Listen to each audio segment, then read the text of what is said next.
nuestra esperanza y socorro, de ti viene la salvación.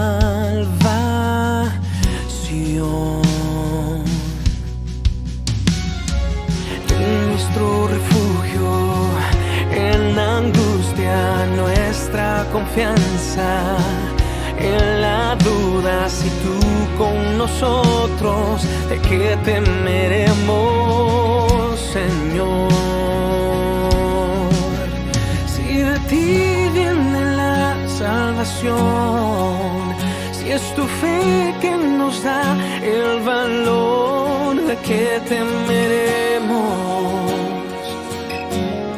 ¿De qué temeremos?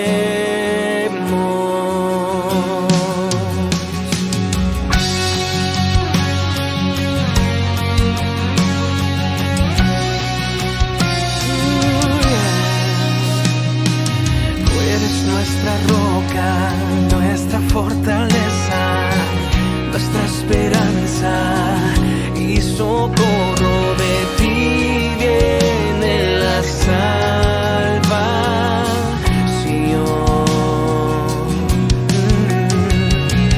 Tú nuestro refugio en angustia, nuestra confianza en la duda. Si tú con nosotros, ¿de qué temeremos, Señor?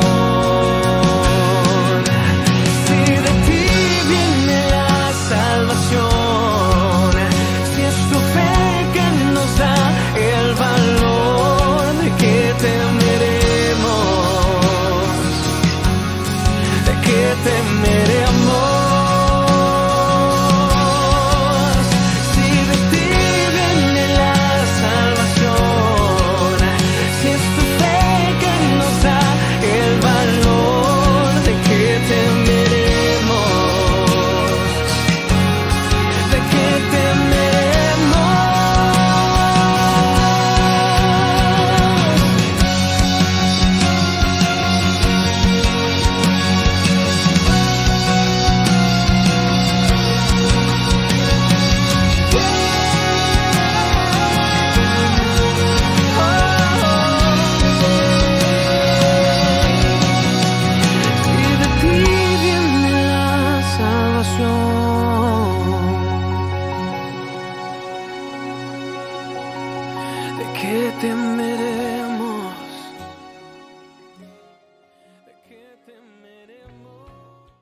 Muy buenas noches, hermanos, espero que se encuentren bien y damos gracias a Dios por una noche más, la última noche que vamos a estar compartiendo Primera de los Corintios.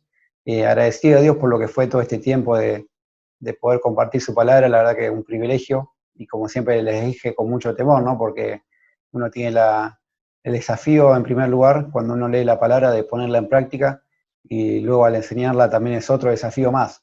Y bueno, doy gracias a Dios por lo que fue este tiempo de poder compartir.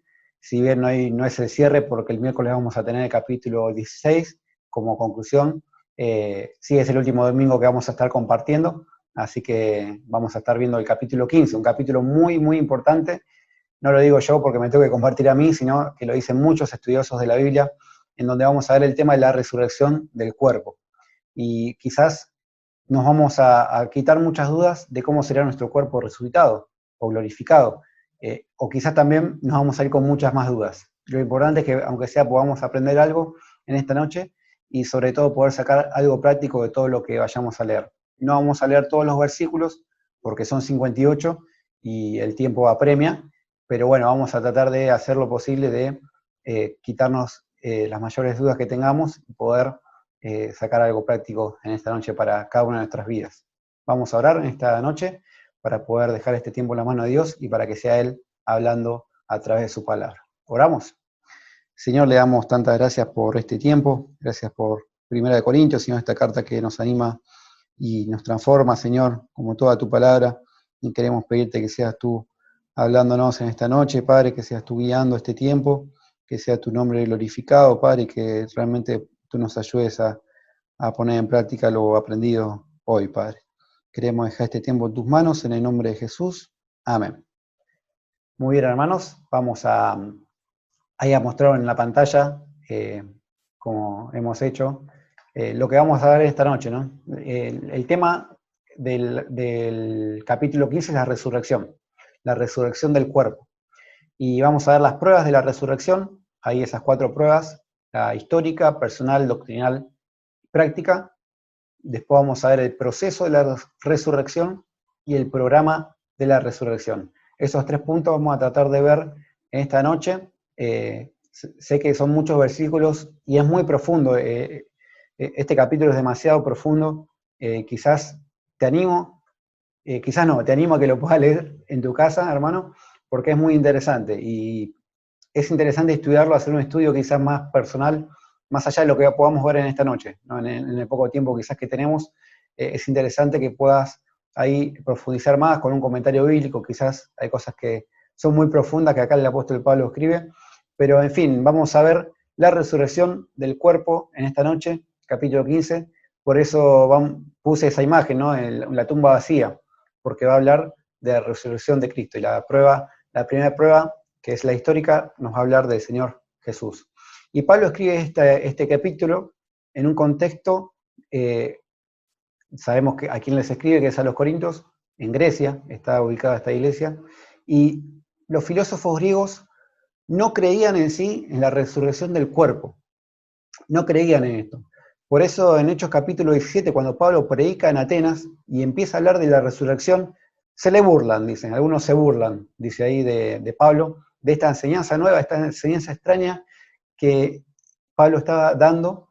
Para los griegos era algo totalmente loco, algo gracioso, algo para burlarse, algo digno de no creer, pero Pablo aún así predicó sobre la resurrección del cuerpo, de los muertos, ¿no? Para el griego era una locura porque ellos creían que el cuerpo era la prisión del alma. Entonces, cuanto más rápido el alma se liberara del cuerpo, mejor. Entonces era imposible para ellos concebir y tener la idea de que el cuerpo, después de la muerte, podía resucitar. Para el griego, para el romano, para el hombre natural también hoy en día, muchísimos no creen en nada de lo que va a pasar después de la muerte. Para muchos la muerte es un fin total y eterno. No hay eternidad. Cuando morís ya está, se termina todo. Y no solo en ese momento se pensaba eso, no solo los griegos y los romanos pensaban eso, sino también en el día de hoy se ve mucho eso, ese pensamiento que la gente tiene. Algunos creen en la reencarnación, otros creen en otras cosas, quizás el purgatorio y demás, muchas cosas, muchas creencias hay. Pero acá Pablo va a centrar todo en lo que es la resurrección de los muertos y una enseñanza muy profunda da Pablo en este capítulo 15, que vamos a empezar leyendo y viendo, como decía ahí en el bosquejo que vamos a seguir en esta noche, la primera prueba, que es la prueba histórica de la resurrección. Y vamos a leer 1 Corintios capítulo 15, versículo 1. Dice: además os declaro, hermanos, el evangelio que os he predicado, el cual también recibisteis, en el cual también perseveráis, por el cual asimismo, si retenéis la palabra que os he predicado, sois salvos, si no creísteis en vano. Y Pablo empieza a hablar del evangelio. El evangelio es la mayor prueba de la resurrección de Cristo. Si bien, como repetimos estos últimos mensajes, que no estaba escrito el Nuevo Testamento en ese momento, el evangelio era proclamado, era algo que se conocía, era el mensaje, el único mensaje que podía salvar y el único mensaje que puede salvar a una persona. Y en el mensaje del evangelio está nombrado la resurrección de Cristo, ¿no? Si uno no cree en la resurrección de Cristo, la fe es vacía, dice Pablo. Empieza a decir que si no creíste en vano, dice Pablo. La palabra vano, que va a aparecer mucho en este capítulo, así también como vanidad en Eclesiastés, bueno, la palabra vano es vacío, sin sentido, algo vacío, ¿no? Y dice, si no creíste en vano, dice Pablo. Pero habla del Evangelio. Y el versículo 3 y 4, básicamente recuerda el Evangelio, Pablo. El Evangelio es esto, dice: porque primeramente os he enseñado lo que asimismo recibí. Pablo había recibido el Evangelio por parte directa del Señor Jesús glorificado. Pablo vio al Cristo glorificado, Jesús glorificado. Que Cristo murió por nuestros pecados, conforme a las Escrituras, el versículo 3, y que fue sepultado y que resucitó al tercer día, conforme a las Escrituras. Y Pablo da un énfasis ahí, conforme a las Escrituras. No está diciendo Pablo, me parece que Cristo murió y fue sepultado y resucitó porque tenía que ser. No, fue porque Dios lo dijo. Dios lo dijo en las Escrituras.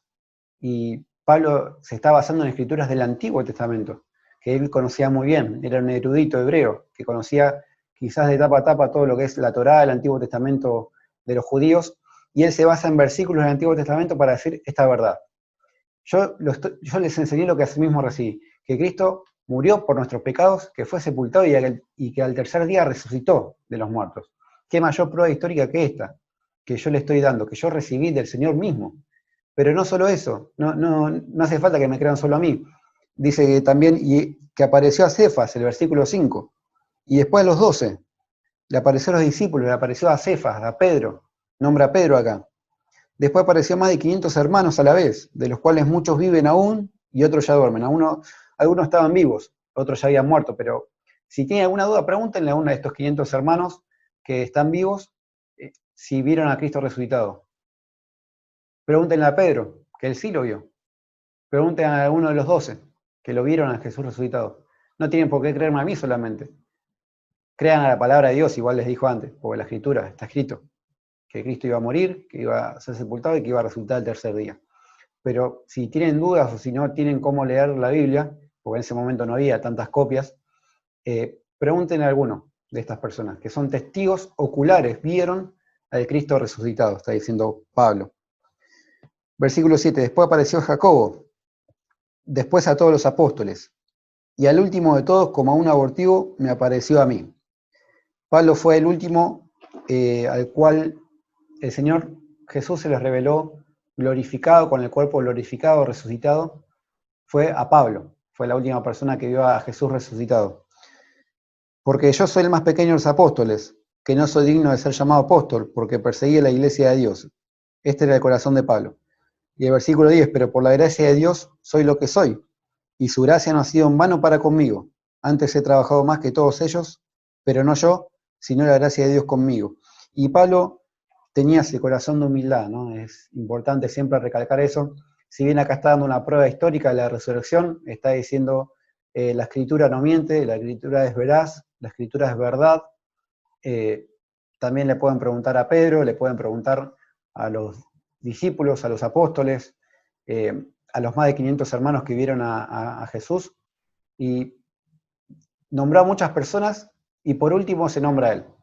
Y por último apareció a mí, como a un abortivo, que soy el menor de los apóstoles. Acá dice el menor de los apóstoles, después quizás más adelante podemos ver que se cree como el primero de los pecadores, o el más pecador, ¿no? La humildad del apóstol Pablo. Él había visto a Jesús resucitado, él había tenido un encuentro personal con el Señor Jesús, quien transformó su vida. Quizás ese arrogante Pablo, ese Pablo perseguidor de la iglesia, ese Pablo que sabía un montón, bueno, el Señor mismo lo humilló, y una vez que conoció a Cristo fue transformado. Y Pablo tenía bien en claro que lo que había recibido era del Señor mismo, el Evangelio, y él estaba enseñando lo que a sí mismo recibió del Señor, no de una persona. Tuvo el gran privilegio de escuchar el Evangelio por el Señor mismo, cuando se le apareció el camino a Damasco. Y ese mensaje que cautivó su corazón, que lo salvó, lo movía siempre a predicar el Evangelio.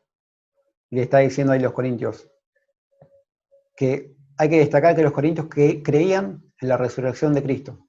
Por eso Pablo empieza con este argumento, la resurrección de Cristo.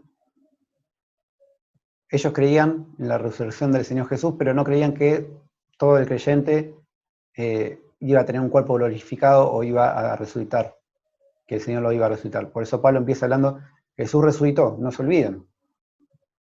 Jesús resucitó.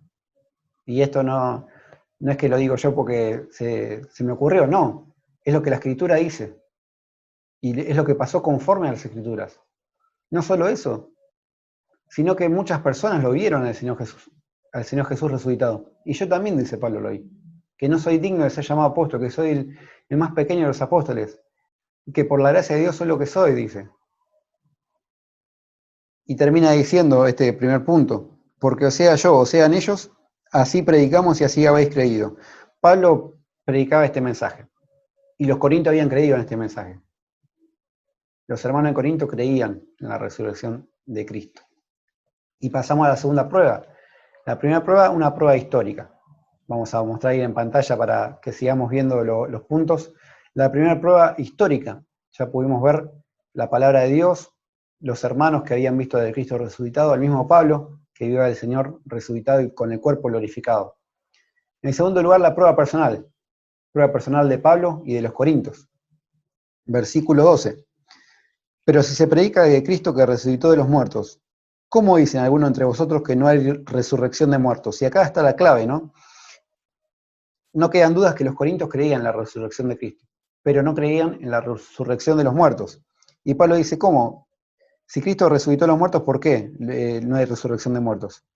Y acá dice, un gran argumento, porque si no hay resurrección de muertos, tampoco Cristo resucitó, el versículo 13. Entonces ustedes dicen que no creen en la resurrección de muertos, ¿está bien?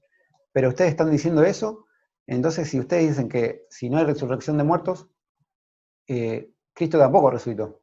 ¿Por qué Cristo sí y los creyentes en Cristo no? ¿Por qué la cabeza sí, la cabeza que es Cristo, y el cuerpo que es la iglesia no? No tiene sentido lo que están diciendo. Acá está diciendo Pablo. Y la prueba personal, el versículo 14, y si Cristo no resucitó, vana es entonces nuestra predicación, vana es también vuestra fe. Es vacía. Si Cristo no resucitó realmente, todo lo que nosotros decimos, dice Pablo, lo que predicamos, está vacío. Está vacío. Y ustedes tienen una fe vacía. Entonces, si ustedes están negando que hay resurrección de muertos, también están negando que Cristo resucitó. Y si Cristo resucitó, vana es nuestra fe, dice. Y vana es la predicación. Y es vacío. No tiene sentido.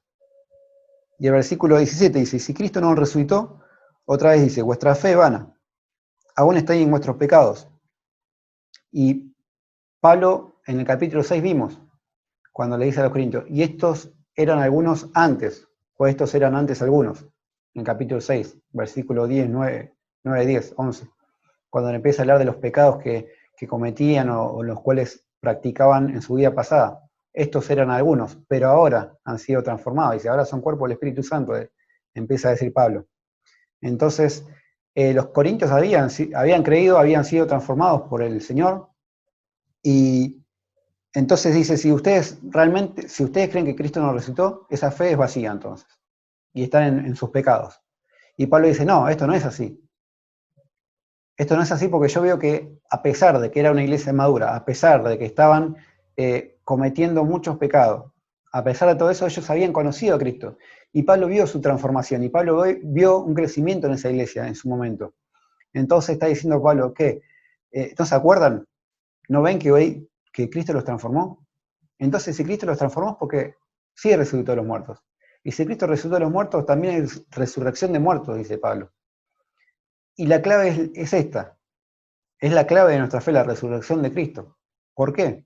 Porque muchos creen en diferentes salvadores o en diferentes profetas, ¿no? Entre comillas vamos a hablar. Mahoma, Buda, todos murieron. Ninguno resucitó. ¿Cuál es la diferencia de nuestra fe? Que creemos en un Salvador que resucitó. Porque un Salvador muerto no puede salvar. Murió. Pero Jesús resucitó. Por eso nos puede salvar y por eso nos salva. Por eso nos salvó. Y eso es lo que Pablo está diciendo en este versículo. Si ustedes no creen, están confundidos. Porque realmente veo que el Señor salvó a sus vidas. Los transformó. Y solamente una persona viva puede transformar vidas. Alguien muerto no puede transformar. Alguien que no resucitó no puede salvar, está diciendo Pablo. Por eso va a la prueba personal de Pablo, que había sido transformado por el poder del Señor, y a la prueba personal de los corintios mismos, que fueron transformados por el Señor, al creer en Jesús como su Salvador. Y dice, si en esta vida, el versículo 19, si en esta vida solamente esperamos en Cristo, somos los más dignos de conmiseración de todos los hombres. Somos los más dignos de vergüenza, de burla, si realmente esperamos en un Cristo que murió y que no resucitó. Y Pablo termina ahí ese punto, esa prueba personal, con esta exhortación, ¿no? Y vamos a ver a la prueba doctrinal que Pablo da en cuanto a la resurrección de los muertos. Pablo utiliza al Señor Jesús como argumento. No quiere decir que ellos no, lo voy a repetir nuevamente porque es importante esto. No quiere decir que los corintios no creían en la resurrección de Cristo, porque si no, no hubiesen sido salvos. Si no, no estaría constituida la iglesia. No, sí, ellos creían en la resurrección de Cristo, por eso conocieron realmente al Señor Jesús y fueron transformados por el Señor Jesús. Lo que no creían era en la resurrección de los muertos, la resurrección del cuerpo, porque eran influenciados por estos griegos, filósofos, que se introducían también en las iglesias, y en Corinto había muchos. Por eso ahora Pablo da una prueba doctrinal. Versículo 20, mas ahora Cristo ha resucitado de los muertos, primicia de los que durmieron es hecho. Y dice Pablo, ahora Cristo ha resucitado. Como que da un grito de guerra. Cristo resucitó, no hay dudas. Cristo resucitó. Y es primicia de los que duermen, dice. Es primicia, perdón, sí, de los que durmieron es hecho. Es el primero en resucitar, el Señor Jesús. Y dice, porque por cuanto la muerte entró por un hombre, también por un hombre la resurrección de los muertos. Porque así como en Adán todos mueren, también en Cristo todos serán vivificados, dice Pablo. Da el ejemplo de los dos Adanes, o la doctrina de los dos Adanes, que lo vamos a ver en Romanos, porque Pablo lo da en Romanos capítulo 5. Da esta doctrina, esta comparación, que el pecado entró al mundo por un hombre, y la salvación también entró al mundo por un hombre, que es Cristo. Y así también la resurrección entró por un hombre, por Cristo. Cristo resucitó, fue el primero, las primicias. Las primicias se refiere a la fiesta de las cosechas que tenían los judíos. Y las primicias es que Cristo es el primero de una gran cosecha que viene a futuro. Eso significa el pasaje. Así como por Adán entró el pecado, por Cristo entró la vida. Por Adán entró la muerte, por Cristo entró la resurrección de los muertos, para vencer la muerte. Eso es lo que Pablo da en la doctrina de los dos Adanes, y es lo que Pablo está diciendo acá. Y el versículo 25, porque es preciso que Él reine hasta que haya puesto a todos sus enemigos debajo de sus pies. Y acá empieza hablando quizás en cuanto al futuro, ¿no? El reino milenial, al reino de Cristo. Y negar la resurrección de Cristo es negar el reino milenial de Cristo. Entonces Pablo dice, esto es una herejía realmente, pensar en que los muertos no resucitan. Es una herejía pensar que nosotros no vamos a resucitar con un cuerpo diferente, glorificado, que ahora vamos a ver, que Pablo lo explica muy bien. Y el postrer enemigo que será destruido es la muerte, dice. Jesús, si bien derrotó a la muerte personalmente, no tiene dominio sobre las personas, aún así todos morimos, ¿no? Unos para muerte eterna, otros para vida eterna, pero todos morimos, o todos vamos a morir. Pero ahí el Señor Jesús va a destruir a la muerte totalmente, porque ya después no va a haber muerte. Va a estar la vida eterna en el cielo y la muerte eterna en el infierno, ¿no? Los separados por su pecado, porque no conocieron al Señor Jesús, porque no creyeron en el perdón de pecados. Y esta es la prueba doctrinal que Pablo da en estos versículos. Los dos Adanes, el Adán terrenal y el Adán espiritual, que después también va a empezar a hablar cuando hace la comparación del cuerpo, el cuerpo terrenal y espiritual. Pero acá Pablo dice, Cristo fue las primicias, el primero de muchos que vienen detrás, que venimos detrás, que vamos a resucitar, que nuestros cuerpos van a ser transformados. Y ahora por último, en cuanto a las pruebas de la resurrección, Pablo da la prueba práctica. Habían prácticas que estaban haciendo en la iglesia, como el bautismo, en el versículo 29. De otro modo, ¿qué eran los que se bautizan por los muertos? Si de ninguna manera los muertos resucitan. ¿Por qué pues se bautizan por los muertos? Y había una práctica, estaban practicando la ordenanza de bautismo en la iglesia de Corinto, pero se bautizan por los muertos. Acá hay varias interpretaciones de este pasaje. Algunos creen que se bautizaban por los nuevos creyentes que se bautizaban, eran añadidos a la iglesia, como compensando la muerte de aquellos que ya habían ido con el Señor, ¿no? Nuevos creyentes que eran bautizados. Y otros dicen que se bautizaban en nombre de muertos. Pero bueno, lo importante acá es el significado y el simbolismo del bautismo. El bautismo que seguramente has pasado y he pasado. las aguas del bautismo. Y el bautismo nos identifica con la muerte, sepultura y resurrección de Cristo. Entonces Pablo dice, si no creen en la resurrección de los muertos, ¿por qué se identifican con la resurrección de Cristo en el bautismo? Porque el bautismo es eso. Y estaban practicando, como corresponde, la ordenanza del bautismo en la iglesia. Y ahí empieza a atacar con la vida práctica, Pablo. Si ustedes se bautizan es porque se están identificando con la muerte, sepultura y resurrección del Señor. Y si Cristo murió, fue sepultado, resucitó, lo mismo nosotros, porque somos el cuerpo de Cristo, dice Pablo. Y el versículo 30. ¿Y por qué nosotros peligramos a toda hora? Os aseguro, hermanos, por la gloria que de vosotros tengo en nuestro Señor Jesucristo, que cada día muero. Si como hombre batallé en Éfeso contra fieras, ¿qué me aprovecha?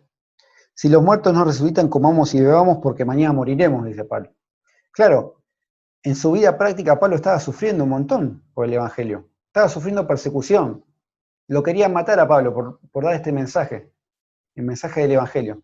Entonces Pablo dice, si no hay resurrección de muertos, ¿qué? Todo lo que hago es en vano entonces. Y si no hay resurrección de muertos, o si este mensaje no es verdad, ¿por qué me persiguen a toda hora? ¿Por qué no quieren que hable de este mensaje? Porque es la verdad, dice Pablo. Entonces, si no hay resurrección de muertos, comamos y bebamos porque mañana moriremos. Total, esta es la filosofía del mundo actual. Y también lo era en ese momento en Corinto y en el Imperio Romano. Vamos a morir en algún momento, ya fue, disfrutemos la vida. ¿Qué estamos haciendo perdiendo el tiempo? ¿Y cuántas veces te habrán dicho? ¿Por qué vas a la iglesia un domingo a las 9 de la mañana, a las 10, 11 de la mañana? ¿Qué haces despiertos ahora? Descansá un día. Trabajá un asado por ahí. Descansá el domingo. ¿Para qué vas a la iglesia? No tiene sentido, si algún día te vas a morir. Disfrutá la vida, viví el hoy. Quizás frases que se meten en la cabeza de uno todo el tiempo, porque el mundo bombardea, porque familiares bombardean, porque las personas que no tienen esperanza, que no creen en Cristo, y creen en esto, que un día van a morir, y bueno, hay que disfrutar el hoy. La vida es ahora, después no hay más nada. Vivamos y comamos que mañana moriremos. Y Pablo dice, no, no es así, porque yo creo que voy a resucitar. Yo creo en Cristo, Cristo me transformó. Por eso no tengo este estilo de vida, dice Pablo, porque tengo una esperanza más allá de lo que estoy viviendo ahora, de que voy a resucitar con Cristo. Cristo me va a resucitar para vivir eternamente con Él, dice Pablo. Y el versículo 33, 34. El consejo, ¿no? En cuanto a esto, no erréis, las malas conversaciones corrompen las buenas costumbres. Velad debidamente y no pequéis, porque algunos no conocen a Dios. Para vergüenza vuestra lo digo. Algunos no conocen a Dios, está hablando dentro de la iglesia, no de que algunos no conocen a Dios, eso es obvio. Está hablando que dentro de la iglesia no conocían algunos a Dios. Había personas que no conocían a Dios. Y estas personas eran malas compañías. Y estas personas que estaban infiltradas ahí eran filósofos quizás, que confundían a los hermanos, que decían, comé, bebé porque mañana vas a morir. No hay resurrección de muertos. Es una mentira. Pablo es un mentiroso. No creas eso. Entonces dice, no erréis, las malas conversaciones corrompen las buenas costumbres. Tengan cuidado de juntarse con personas que con sus conversaciones te hacen alejar de la verdad. Y este consejo es para nosotros también, en esta noche. Tengamos cuidado con nuestras conversaciones. A quién escuchamos, a quién prestamos oído. La única verdad es la palabra de Dios. Nos pueden dar muchos consejos, nos pueden decir viví a tu manera porque te vas a morir. Nos pueden decir muchas cosas, pero que no corrompan las buenas costumbres, que no corrompan nuestra vida cristiana. Velad y no pequéis, dice Pablo. Estemos alerta, no nos dejemos llevar por cualquier viento de doctrina, diría ahí en Timoteo. Estemos firmes en la verdad, está diciendo Pablo. Y Pablo termina este primer punto acá, las pruebas de la resurrección. Pablo dio 4 pruebas de la resurrección. La primera prueba, la prueba histórica. La prueba histórica, la misma palabra de Dios. La prueba histórica, el mismo testimonio de Pedro, de los 12 y de los más de 500 hermanos que vieron al Señor resucitado. La prueba personal, Pablo mismo y los corintios mismos habían sido transformados por el poder de la resurrección del Señor Jesús. La prueba doctrinal, los dos Adanes, así como el pecado entró al mundo por un hombre, también la vida y la resurrección por Cristo. Y la prueba práctica, estaban practicando el bautismo. Pablo estaba sufriendo persecución por la resurrección de Cristo, por dar este mensaje, que es la verdad, está diciendo Pablo. Entonces vimos las pruebas de la resurrección en primer lugar. En segundo lugar, el proceso de la resurrección, y acá vamos a ir un poquito quizás más rápido. El proceso de la resurrección va a hablar Pablo, y después vamos a ver el programa de la resurrección. El proceso de la resurrección, del versículo 35 al 49. No vamos a leer todos los versículos, pero vamos a explicar un poquito qué está hablando Pablo acá. El versículo 35 dice, pero dirá alguno, ¿cómo resucitarán los muertos? ¿Con qué cuerpo vendrán? Y esta es una duda que había y que hay quizás, que se genera, ¿no? ¿Cómo va a ser nuestro cuerpo cuando resucitemos o en el cielo? ¿Cómo va a pasar esto? ¿Cómo es? Tenían esta duda. Quizás alguno se preguntará, dice Pablo. Y acá en estos versículos Pablo va a agarrar un ejemplo, una ilustración en cuanto a la naturaleza, la semilla. Pablo va a dar el ejemplo de la semilla. Cuando vos enterrás una semilla, así como el cuerpo se entierra cuando uno muere, la semilla es enterrada y después, cuando crece, cuando brota, ves un árbol o una flor, algo hermoso. Y la semilla, ¿qué pasó? Murió, ya está muerta la semilla, pero dio fruto. Y quizás los que saben muchísimo de botánica o de flores o de árboles, no sé si lo dije bien, que es botánica, el jardín, se da cuenta cuando ve la semilla qué tipo de árbol va a ser. Porque de esa semilla sale el árbol. Y es una continuación de la semilla de ese árbol, ¿no? Y así lo mismo el cuerpo.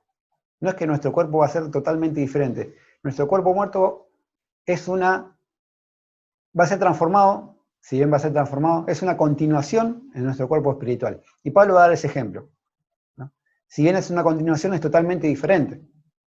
Porque la semilla es un grano chiquito y un árbol es gigante, una flor es más grande y vistosa y linda. Por ahí la semilla no tiene nada de vistoso, es una semilla nomás. Pero después vos cuando lo ves crecer es, wow, tremendo árbol o tremenda flor, qué lindo. Pero fue una semilla. Y Pablo después, sí, toma ejemplo de quizás el versículo 38, pero Dios le da el cuerpo como Él quiso y a cada semilla su propio cuerpo. No toda carne es la misma carne, sino que una carne es la de los hombres, otra carne es la de las bestias, otra de los peces y otra la de las aves. Pablo está diciendo que los cuerpos de los animales, de los peces, de las aves son diferentes al nuestro. Él hizo el cuerpo como Él quiso, dice Pablo. Y después de dar todos estos ejemplos, el versículo 42 dice, así también es la resurrección de los muertos. Se siembra en corrupción, resucitarán en incorrupción. Se siembra en deshonra, resucitará en gloria. Se siembra en debilidad, resucitará en poder. Nuestro cuerpo humano está limitado, está muy limitado. Y el mayor ejemplo es el Señor Jesús, cuando se encarnó. Si bien era Dios, 100% Dios, también era 100% hombre. Se vio limitado al cuerpo humano. Tenía hambre, tenía sed, tenía sueño, estaba cansado, lloró, ¿no? Estaba limitado a este cuerpo humano, el dolor también. Sintió el dolor cuando fue crucificado, porque estaba en el cuerpo humano, en este cuerpo. Y es débil, dice, es corrupción, se desintegra el cuerpo cuando uno muere, a lo largo de los años no está más, quedan los huesos. Pero resucitará en gloria, resucitará en poder, en incorrupción, no va a ser más corrompido el cuerpo, en incorrupción. Y después, el versículo 45, así también está escrito, fue hecho el primer hombre Adán, alma viviente, el postrer Adán, espíritu vivificante. Acá de nuevo los dos Adanes, el primer Adán terrenal, el segundo espiritual. Más lo espiritual no es primero, sino lo animal, luego lo espiritual. El versículo 47 al 49, vamos a leer. El primer hombre es de la tierra, terrenal. El segundo hombre, que es el Señor, es del cielo. Cuál es el terrenal, tales también los terrenales. Y cuál es celestial, tales también los celestiales. Y así como hemos traído la imagen del terrenal, traeremos también la imagen del celestial. Seremos semejantes al Señor Jesús. Está diciendo acá Pablo. Y es bueno remarcar algo, ¿no? Y recordar algo. Acá nos está comparando el cuerpo terrenal con Adán y el cuerpo espiritual o celestial con el Señor Jesús. Y recordemos, quizás para ver cómo vamos a hacer cuando no estemos en este mundo, cómo será nuestro cuerpo, las características, el mayor ejemplo es el Señor Jesús. Cuando Él resucitó, tenía el cuerpo glorificado, el mismo cuerpo con el cual ascendió al cielo. Y vemos que en un día estuvo en tres lugares diferentes, en tres lugares geográficos diferentes, y fue rápidamente, se movió rápidamente en esos lugares, de varios kilómetros. Que si uno está en este cuerpo humano, y cuando Jesús estaba encarnado, caminaba horas, caminaba días para llegar de un extremo a otro. Acá no, en el mismo día estuvo en tres lugares diferentes, lejanos uno de otro. No solo eso, también que traspasó la puerta, dice, cuando sorprendió ahí a los discípulos que estaban comiendo. El cuerpo glorificado no se limita al espacio, no se limita al tiempo. Pero también vemos que el Señor Jesús glorificado, resucitado, comió con los discípulos, ahí con Pedro, comió pez, comió un pescado, ¿no? Y quizás podemos ver ese ejemplo de cómo va a ser nuestro cuerpo resucitado, y acá Pablo da ese ejemplo de la naturaleza de la semilla con el árbol o el fruto, y también el ejemplo de Adán, el hombre terrenal, el hombre espiritual, también da el ejemplo de los diferentes cuerpos. El cuerpo de un animal no es el mismo que el nuestro, o el de los peces tampoco es igual que el nuestro, y da todos esos ejemplos para que nos demos una idea que nuestro cuerpo, si bien va a ser parecido al que tenemos ahora, va a ser totalmente diferente. Va a ser resucitado en gloria, en poder e incorruptible, ¿no? Ese va a ser nuestro cuerpo glorificado, y ese cuerpo que el Señor nos va a transformar. Y el último punto que vamos a ver en esta noche es el punto número 3. Vimos la prueba de la resurrección, vimos el proceso y ahora el programa de la resurrección. Y Pablo va a dar terminando una palabra de ánimo, pensando todo en esto, ¿no? Versículo 50. Pero esto digo, hermanos, que la carne y la sangre no pueden heredar el reino de Dios, ni la corrupción hereda la incorrupción. He aquí os digo un misterio. No todos dormiremos, pero todos seremos transformados. En un momento, en un abrir y cerrar de ojos, a la final trompeta, porque se tocará la trompeta, y los muertos serán resucitados incorruptibles, y nosotros seremos transformados. Y acá Pablo da un misterio, dice. Digo un misterio. Algo no revelado en el Antiguo Testamento. Un misterio. O algo revelado en el Antiguo Testamento que por ahí en ese momento no se entendía. El misterio era no la resurrección de los muertos, sino la transformación del cuerpo. Ese era el misterio. Y Pablo dice, algunos seremos transformados. ¿Por qué? Porque Pablo siempre creía en el regreso inminente del Señor, creía en el arrebatamiento inminente, que ya iba a pasar en su época. Entonces Pablo decía que no iba a gustar la muerte, que iba a ser arrebatado, y que su cuerpo iba a ser transformado. No iba a pasar por ninguna resurrección porque iba a ser arrebatado con la iglesia, iba a estar vivo. Y también te comparto 1 Tesalonicenses, capítulo 4, versículos 3 al 18, Pablo va a hablar también de la resurrección. Te lo comparto para que lo puedas leer quizás ahí en tu casa y relacionarlo un poco con lo que está diciendo acá. Algunos van a dormir, pero nosotros que hemos quedado, dice en Tesalonicenses, seremos transformados. Cristo nos va a transformar. Y todo esto va a pasar en un abrir y un cerrar de ojos. Va a ser instantáneo, va a ser rapidísimo todo esto. Y va a pasar en el arrebatamiento. Que los muertos en Cristo resucitarán, y los que queden, o los que quedemos, seremos transformados juntamente con ellos y estaremos con el Señor, ¿no? Dice, porque es necesario que esto corruptible se vista de incorrupción, y esto mortal se vista de inmortalidad. Y cuando esto corruptible se haya vestido de incorrupción y esto mortal se haya vestido de inmortalidad, entonces se cumplirá la palabra que está escrita. Sorbida es la muerte en victoria. ¿Dónde está, muerte, tu aguijón? ¿Dónde, oh sepulcro, tu victoria? Ya que el aguijón de la muerte es el pecado, y el poder del pecado la ley. Mas gracias sean dadas a Dios, que nos da la victoria por medio de nuestro Señor Jesucristo, ¿no? Se va a cumplir esta palabra. ¿Dónde está la victoria del sepulcro? ¿Dónde quedó, no? Si bien morimos, vamos a resucitar y vamos a vivir eternamente con el Señor. Y damos gracias a Dios que por medio de Jesucristo estamos del lado de la victoria, ¿no? Nos dio la victoria porque Jesús resucitó. Pablo termina diciendo eso. Porque Jesús resucitó y tenemos la victoria. porque Jesús venció la muerte y nosotros también. Tenemos esa esperanza viva de que vamos a estar con el Señor toda una eternidad, con el cuerpo glorificado, transformado. Y Pablo termina con esta palabra de ánimo. Así que, hermanos míos amados, estad firmes y constantes. Ese así que es una conclusión. Concluyendo, hermanos míos amados, están firmes y constantes, creciendo en la obra del Señor siempre, sabiendo que vuestro trabajo en el Señor no es en vano, no es vacío. Vuestro trabajo en el Señor no es vacío, dice Pablo. Y pensaba en esa palabra vacía. Y Pablo dice, hermanos míos amados, sabiendo que había muchos que quizás no lo querían ni ver a Pablo, no querían ni leer sus cartas, que no querían ni escucharlo, no querían que ni vaya a visitar la iglesia. A esos hermanos él le dice, hermanos míos amados. Ese es el amor de Pablo para con el Señor transmitido a los hermanos. Pablo amaba a los hermanos. Y Pablo termina ya casi esta carta con esa declaración. Amados míos hermanos. Mis amados hermanos, le dice Pablo. Qué gran ejemplo, Pablo. Porque muchos no lo querían ni ver, no lo querían escuchar, pero aún así Pablo los amaba. Y ese es el amor que debemos tener unos por otros, hermanos. Y Pablo había recibido ese amor de Dios. Por eso Pablo podía dar ese amor a los hermanos. Y termina, estad firmes y constantes, creciendo en la obra del Señor, siempre, dice. Siempre.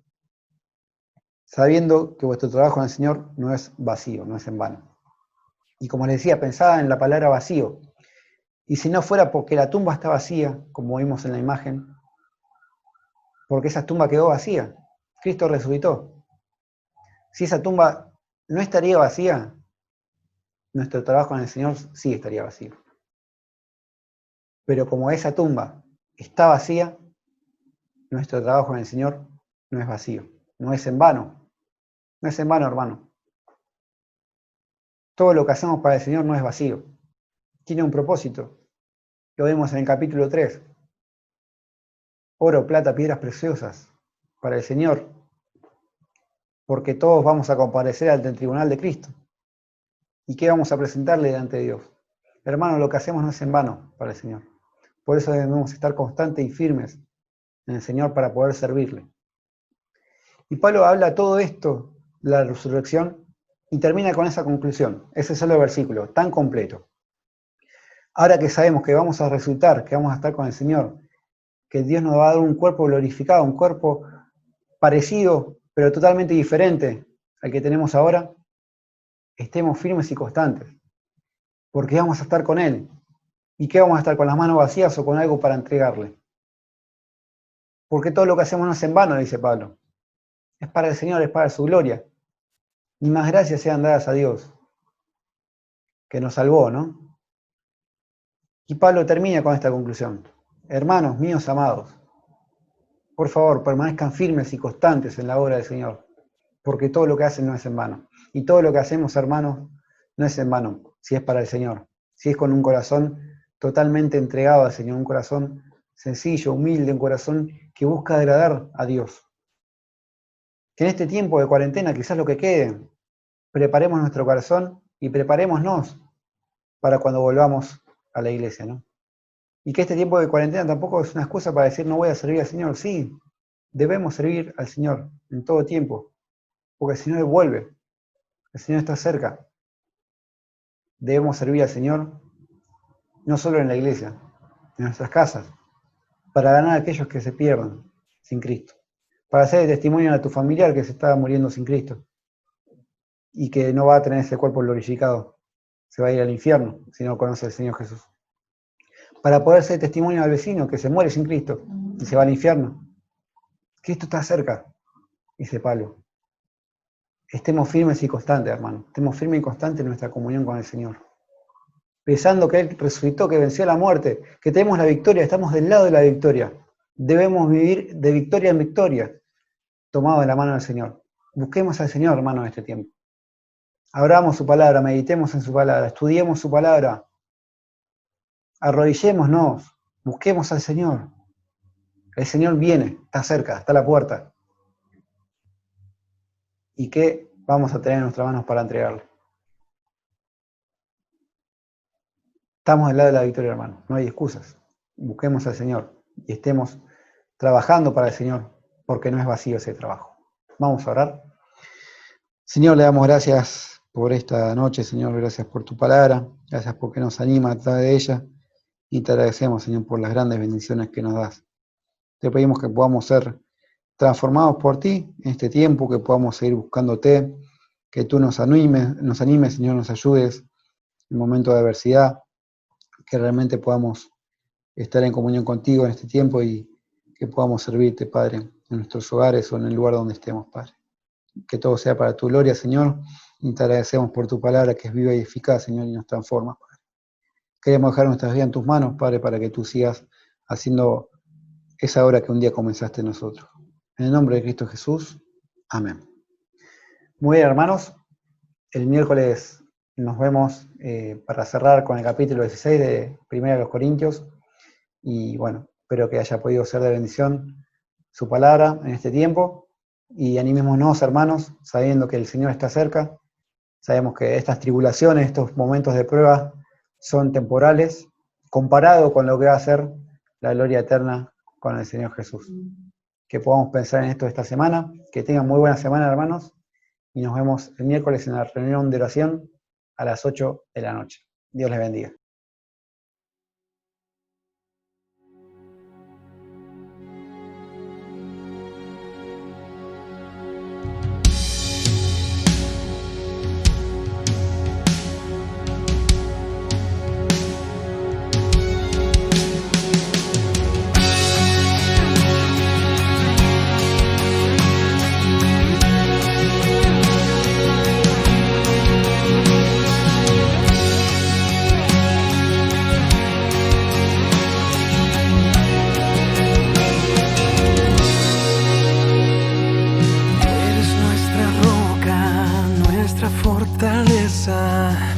Nuestra esperanza y socorro, de ti viene la salvación.